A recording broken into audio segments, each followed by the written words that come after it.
turma do quarto ano, tudo bom? Bom, a Pro espera que tudo ok, tá? Esteja aí com vocês. Hoje nós vamos falar sobre o valor de um termo desconhecido e divisores, certo?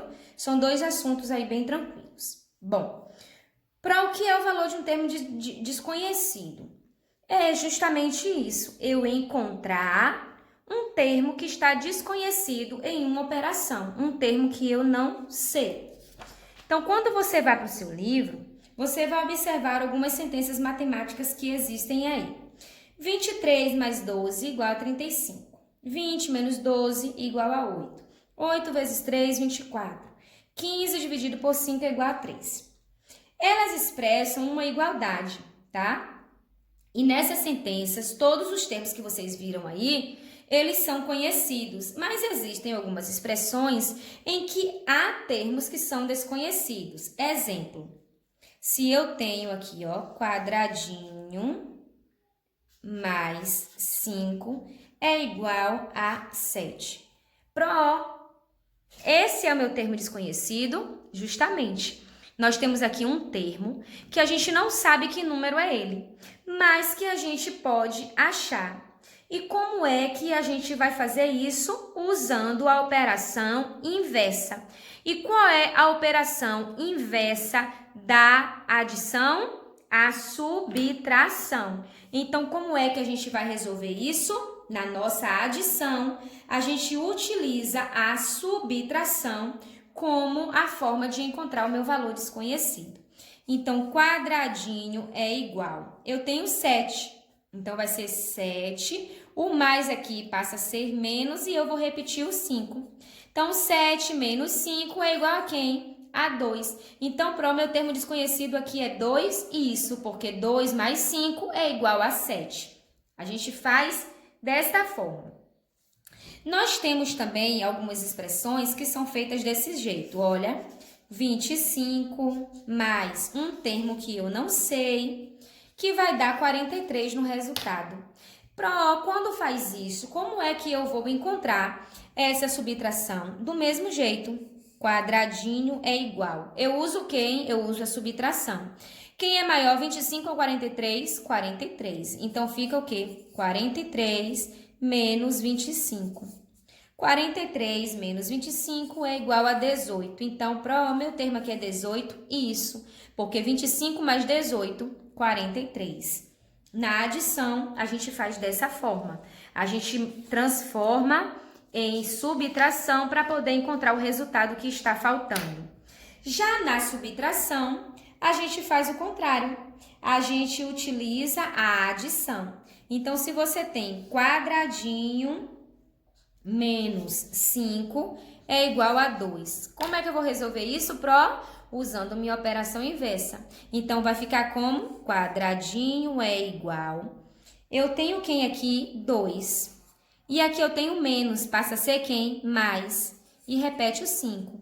2 mais 5 é igual a 7. Então, meu termo desconhecido é 7, Sim, porque 7 menos 5 é igual a 2. E assim a gente faz aí na nossa subtração, certo? Existe a opção também na subtração, quando eu tenho isso aqui, olha, 43 menos quadradinho que eu não sei, é igual a 27. Quando isso acontece, eu preciso utilizar a própria subtração para fazer. Como que é isso, Quadradinho é igual. Se eu colocar 27 mais 48, eu vou achar um valor diferente. Então, como é que eu faço? Por que eu posso fazer dessa forma, Porque também dá certo quando eu não tenho o meu subtraindo. Então, você pode fazer o quê? Você pode fazer, olha, 48 menos 27, que é igual a quem? A 21, que você vai encontrar o resultado. Nós também temos na multiplicação o termo desconhecido. Exemplo, você pode ter aí, ó, quadradinho vezes 4 igual a 20. Quando nós vamos para a multiplicação, nós também temos uma operação inversa. E qual é essa operação? A divisão. Então, como é que fica, Quadradinho é igual 20, onde tem vezes, passa a ser divisão e repete o 4. Então, 20 dividido por 4 é igual a quem? A 5. Então, pro 5 vezes 4, 20. Pronto, ok. Pode vir da outra forma e você fazer também do mesmo jeito, certo? Para poder achar aí o multiplicador. Então, nós temos também a divisão. Na divisão, a gente usa a operação inversa. E qual é a operação inversa da divisão? A multiplicação.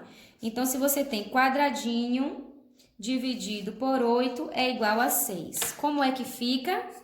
Quadradinho é igual a 6 vezes 8, que é igual a 48. Então, significa que 48 dividido por 8 é igual a 6. E assim, a gente vai fazendo o nosso valor do termo desconhecido. Nós aplicamos a operação inversa quando a gente quer achar um termo desconhecido na adição, um termo desconhecido da multiplicação, o maior termo da subtração, o maior termo da divisão. Mas a gente pode aplicar a mesma operação quando a gente quer achar o menor termo da subtração e também o menor termo da divisão. A gente usa a mesma operação para poder resolver. Então, vocês vão fazer essas atividades de vocês para vocês poderem ficar craques nisso aí, tá certo? Nós vamos falar sobre os divisores. E o que são esses divisores? Bom, para determinar os divisores de um número natural, basta você dividir por ele mesmo e por números naturais que sejam menores que ele, diferente de zero, tá? Se o resto da divisão for zero, ou seja, se a divisão for exata, o número escolhido é um divisor. Porém, se o resto for maior que zero, o número escolhido não é o divisor. Como que é isso, Pro? Se eu tenho, olha, 25 dividido por 5. 2 não pode dividir por 5 porque é menor, então eu junto tudo. Eu sei que 5 vezes 5 é 25. E para 25 não faltam nada. Então, Pro, eu sei que 25 e 5 aqui na divisão. Eu sei que o meu 5, ele é um divisor de 25. Agora, se a Pro pegar o mesmo 25 e dividir por 4, já vai ficar diferente. Por quê? Se eu botar, ó, 4 vezes 1 é 4. 4 vezes 2, 8. 4 vezes 3, 12. 4 vezes 4, 16. 4 vezes 5, 20. Só que se eu fizer 4 vezes 6, é 24. Se eu fizer 4 vezes 7, já vai passar de 25. Então, que número eu posso colocar aqui para eu encontrar o número mais próximo? Então, eu vou dizer que aqui é o quê? O 6. Porque 6 vezes 4 dá 24. Para 25, falta 1. Quando eu tenho o resto acima de 0, significa que 4 não é divisor de 25. Por que que não é? Porque eu tenho um resto aqui que não me dá a igualdade, que não me permite ter uma divisão exata. Então, logo, eu não consigo ter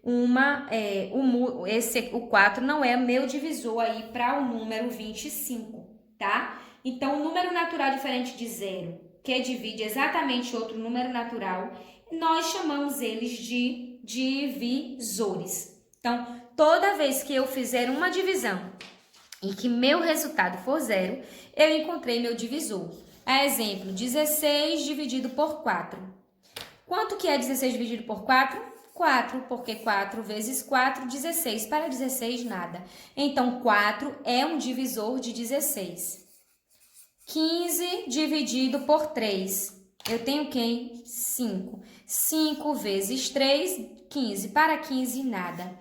3 é um divisor de 15. E por aí vai. Quando eu tiver o resto diferente de zero, essa divisão minha aí, esse número aí, já não é mais um divisor. Então, todo número natural diferente de zero possui um divisor. Exemplo, 1, 2, 3, 4 e assim sucessivamente. Todos eles possuem divisores. Como que é isso? 10 dividido por 2, 5. Se eu tenho aí 20 dividido por 2, 10. E aí, por aí em diante. O número 1, olha, esse número aqui, 1, ele sempre vai ser divisor de qualquer número. Por quê, Pro? Porque 20 dividido por 1 dá 20. 30 dividido por 1 dá 30, porque sempre vai dar ele mesmo. Então, ele consegue dividir qualquer número. O maior divisor de um número natural sempre vai ser ele mesmo. Ou seja, qual é o maior divisor de 20? 20. O maior divisor de 30? 30. Entendeu? Então, não se esqueça, o menor divisor natural de um número é sempre o número 1. O número 1 sempre vai ser o menor. E qual é o maior divisor de um número, Pro? Sempre vai ser ele mesmo. Sempre vai ser ele mesmo. O zero não é divisor de nenhum número, tá? Não existe zero como divisor de nenhum número. Os divisores de um número vão formar um conjunto que nós chamamos de infinito. Exemplo, vamos achar os divisores de 2? Vamos lá. Quais são os divisores de 2? 2 dividido por 1, 2. 2 dividido por 2, quanto que é? Então, se eu tenho 2 para dividir para 2, eu vou ter o quê? 1. Se eu tiver 2 para dividir para 3, eu posso? Não posso. Então, eu não tenho esse divisor. Já vai ficar o quê? Já vai ficar impossível dividir. Então, qual é o divisor de 2? Nós temos aí o 1 e o 2, porque 2 dividido por 2 dá 1, ok?